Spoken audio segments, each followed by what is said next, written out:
if you could package this whole thing up into like one digestible little bite for somebody to take away from it, what is the most important thing that you've learned in your career journey about how you've gotten to where you are?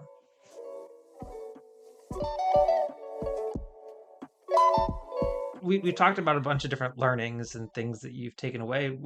What if you could package this whole thing up into like one digestible little bite for somebody to take away from it? What is the most important thing that you've learned in your career journey about how you've gotten to where you are? Yeah, I mean, I don't know if I can answer your question and just say one thing. I think I can say a couple of things. I'm all ears. We have unlimited time. Yeah, I think I'd say a couple of things. No, I've touched on this before, but I think, relationships really are everything. Um, but I urge people to not hear that and think like, okay, like I need to build relationships with everyone just for the sake of building relationships. I Mhm. know I would see a lot of that, especially when I was early in career, where, you're getting advice from all these senior level executives and they're all like network, network, network. But I just hate this idea of like this forced networking of just like, oh, I'm just going to like grab coffee with like every single person that I come in contact with and try to network with them. It's like, that's not productive. Like in everyday life outside of work, we build relationships with people that we naturally are drawn to, we naturally click with, or like have things in common with.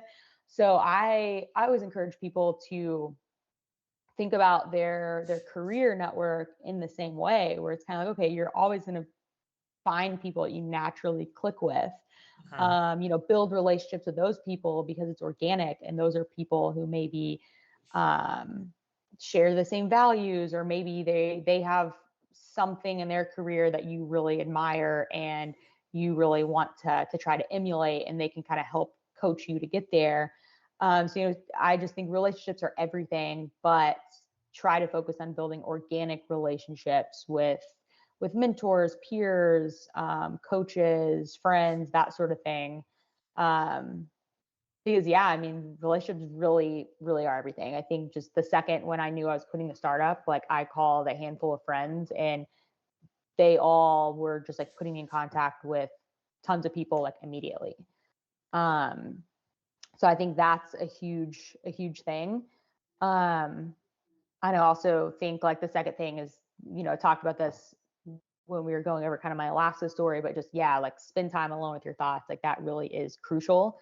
And listen to your gut feeling also. That's like I literally like live and die by my gut feeling if I'm unsure about something, or if I think it's time to quit, or if I just am gonna decide I'm moving somewhere crazy. It's just all based on like, okay, my gut is telling me to do this, like bam, just gotta act, don't put it off, like go do it. And then lastly, I'd say just like don't put so much pressure on yourself. I think we all put too much pressure on ourselves to try and achieve things, or to try to do whatever it is we want to do. And I think we have to remind ourselves that like life is also supposed to be enjoyable. Like we are supposed to live a great story. It's not supposed to be so serious all the time. um so yeah, I know that was like four things instead of one, but It's okay. those would be the biggest pieces of advice, or I guess things to think about that I would give to everyone. Thank you so much. That I think that's a really good piece of advice. And one thing that I look at that and I say, especially like the follow my gut thing. I feel like you specifically really did a good job of like setting yourself up and putting yourself in a position where you can do those things. I mean, you busted your tail at the start of your career and you built up a nest egg that allowed you to take a sabbatical, and then you had that valuable experience on your resume that made you so valuable that you could quit a job because you knew that you could call around and you'd have another job within a month. And I think that's a testament to how high quality of a contributor to teams that you are, how much of an asset you are to the companies that you work for. And it's definitely shown through this talk that you definitely know your stuff. And I'm so grateful that you came on and shared your journey and shared your experience and everything that you've learned in your career to date. I really appreciate it, Mikaela. Yeah, of course. Thank you so much for having me on, and just for giving me a chance to share my story. I've Yeah, enjoyed it. I'm glad you have because I have enjoyed it as well. Thank you so much for watching this segment of the Engineering Success Podcast. If you liked it, make sure to check out the other videos down below that are recommended to you. And if you really like the podcast, make sure to subscribe right down there in the middle. We really appreciate it. It's free to you and helps us a lot out.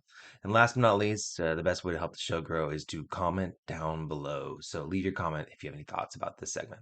Thanks. Chasing payments, still playing in the basement while I'm working on arrangements. They heard the kid in 50 countries, thank God that's amazing. But I'd rather thank Spotify, they put me on the station.